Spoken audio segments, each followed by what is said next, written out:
સાબરકાંઠા જિલ્લાના પ્રાંતિજ ખાતે ભર ચોમાસે પીવાનું પાણી ના મળતા પાણી આપોની માંગ સાથે સોસાયટીની મહિલાઓ પ્રાંતિજ પાલિકા ખાતે દોડી આવી હતી અને પાલિકા સંકુલમાં માટલા ફોડી વિરોધ કર્યો હતો। તો રજૂઆત કરવા આવેલી મહિલાઓની રજૂઆત સાંભળવાવાળું કોઈ ના હોય મહિલાઓએ પાલિકાને તાળું માર્યું હતું। પ્રાંતિજ રેલવે સ્ટેશન વિસ્તારમાં આવેલ વૃંદાવન પાર્ક સોસાયટીમાં છેલ્લા 3 દિવસથી પીવાનું પાણી ન મળતા પાલિકામાં રજૂઆત કરવામાં આવી પણ સમસ્યાનો હલ ન આવતા મહિલાઓ કે જે પાણી આપોની માંગ સાથે પ્રાંતિજ પાલિકા સંકુલમાં માટલા ફોડી વિરોધ દર્શાવ્યો હતો।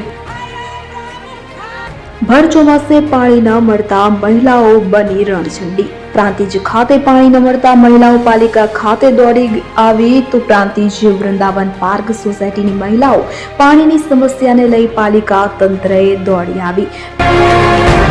પાલિકામાં રજૂઆત કરવા માટે મહિલાઓ પહોંચી હતી તો કોઈ રજૂઆત સાંભળવા વાળું ન હોય, કોઈ જવાબદાર અધિકારી ન હોય। પાલિકામાં તેઓ મહિલાઓ પહોંચી હતી તો મહિલાઓએ પાલિકામાં ગુસ્સો ઠાલવ્યો હતો। મહિલાઓનો ગુસ્સો સાતમા આસમાને જોવા મળ્યો હતો। પ્રાંતિજ પાલિકાને તાળું માર્યું હતું તો પ્રાંતિજ પાલિકા દ્વારા પ્રાંતિજ પોલીસને જાણ કરતા પ્રાંતિજ પોલીસ તાત્કાલિક ઘટના સ્થળે દોડી આવી હતી અને પાલિકા સંકુલમાં પાણી માટે વિરોધ કરી રહેલી મહિલાઓને ડિટેન કરી હતી।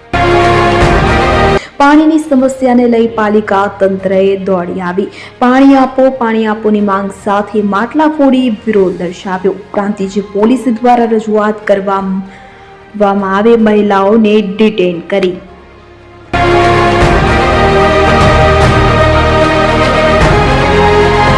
અમારે છેલ્લા ઘણા સમયથી મતલબ 2 થી 3 મહિનાથી 5 દિવસ અને 4 દિવસ પાણી ના આવે। પાણીના ફોન કરીએ એટલે પ્રમુખ ઉઠાવે નહીં। બીજી વસ્તુ કે મેડમ નો નંબર અમારી જોડે છે જ નહીં। મહિલા પ્રમુખ હોવા છતાં એમના મિસ્ટર અમારે વારંવાર ફોન કરવો પડે। એ કે આજે કામ થઈ જશે, કાલે કામ થઈ જશે। પાણી છોડવાવાળાને પૂછીએ તો સાંજે નહીં આવતું, સવારે આવશે, સવારે એમ કરતા 4 દિવસ થયા। આને અઠવાડિયા પહેલા ગયા અઠવાડિયા બી 5 દિવસે પાણી આવ્યું। એના પહેલા બી 15 દિવસે 15 દિવસે મોટરો બગડી જાય છે। તો શું નગરપાલિકા ખાલી ખમશે? દેવાદાર છે, પૈસા નથી તો કબૂલ કરો કે અમે દેવાદાર થઈ ગયા છીએ। વારે વારે રેલવે સ્ટેશન ની આ ભજગઢ વૃંદાવનમાં ના ગટરો સાફ થાય ના પાણી આવે। આખા રેલવે સ્ટેશન માં પાણી નથી આવતું અને વૃંદાવનમાં તો અવારનવાર પાણી નથી આવતું। અમારી 2 સમસ્યાઓ છે। કેવી 2 સમસ્યાઓ? એક તો પાણીમાં ડૂબી મરો, અને બીજું કે પાણી વગર તડફડીને મરો। એટલે 2 વસ્તુ માટે અમારે ડૂબી મરવાનું। પાણીમાં અમારા ઘરમાં પાણી ઘૂસી જાય।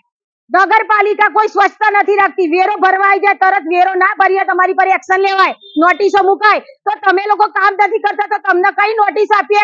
કંટાળીને અમારે અહીંયા તાળું મારવું પડ્યું કે નગરપાલિકા કશું કામ કરતી નહીં તો તાળા મારી દો નગરપાલિકાના। શા માટે નગરપાલિકા પ્રમુખ હાજર નથી, કોઈ કર્મચારી જવાબ આપવા હાજર નથી। ચીફ ઓફિસર સાહેબને ફોન કર્યો, એમને બી પણ ફોન ના ઉપાડ્યો। તો કરવાનું શું અમે? ક્યાં સુધી પાણી વગર બેહી રહ્યા ચોમાસામાં? અને અમારી સોસાયટીમાં ગંદકી પારાવાર છે। ગટરો ચોમાસું આવે પહેલા ગટરો સાફ કરવી પડે।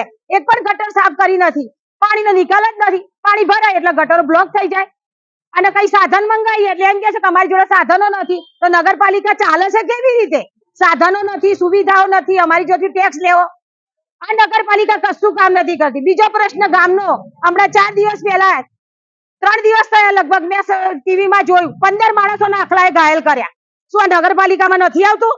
રખડતા ઢોરોને પકડવાના, આ રખડતા ઢોર કોકને મારી નાખશે, કોઈના ઘરનું માણસ, કોઈનો પરિવાર છિન્ન ભિન્ન થઈ જશે તો નગરપાલિકા ઉભી થશે, જાણશે કેટલા 15 માણસોને ઘાયલ કર્યા છે।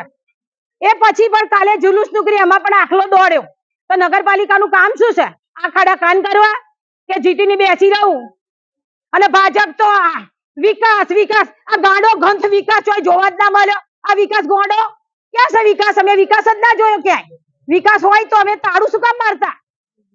રોડ નથી બનતો, પેટનું પાણી નહીં આવતું એમનું, આ ખાડા કાન કરા। સાંસદ મેડમ તો 24 કલાક ફેસબુક ઉપર, ટ્વિટર ઉપર, ઇન્સ્ટા ઉપર મેડમ તો ચાલતા રોડ બતાવો, રસ્તા બતાવો। મેડમ તમે જ્યાં રહો છો ને સ્થાનિક, એમાં જો રોજ તમે નીકળો છો બહાર, આમ અમદાવાદ જવા નીકળો છો ને આમ હિંમતનગર જવા નીકળો છો, તો તમે શોભના મેડમ જરા આંખો ખોલીને જુઓ અમારી પરિસ્થિતિ શું છે। અને જયારે તમે કોંગ્રેસમાં હતા ને ત્યારે તમને પરિસ્થિતિ બહુ જ સરસ રીતે દેખાતી હતી। કે ભાઈ તો વિરોધ કરતા હતા તમે, અને તમે સત્તાવારની અંદર બેસી ગયા જ્યારે સત્તા પક્ષમાં, એટલે તમને વિરોધ નહીં દેખાતો, તમને રોડ રસ્તા નહીં દેખાતા, કોઈ જાતનો વિકાસ નથી. એટલે આજે વૃંદાવનની બધી લેડીઝો ભેગી થઈ અને નગરપાલિકાની અંદર અમે આ કહેવા માટે આવ્યા છે કે ભાઈ પાણી આપો, ને નહીં આપે અને તાત્કાલિક વ્યવસ્થા નહીં થાય તો આનાથી જવલન આંદોલન થશે. ત્યારે પ્રાંતિજ પાલિકામાં નિયમિત વેરા ભરવા છતાંય પાલિકા દ્વારા પ્રાથમિક સુવિધા પીવાનું પાણી ન આપતા રજૂઆત કરવા માટે આવેલી મહિલાઓને પોલીસ દ્વારા ડિટેન કરવામાં આવતા સોસાયટીના રહીશોમાં પણ પ્રાંતિજ પાલિકા તથા પ્રાંતિજ પોલીસ સામે રોષ વ્યક્ત કર્યો હતો. ઉમંગ રાવલ, પ્રાંતિજ. વૃંદાવનમાં પાણી આપો, પાણી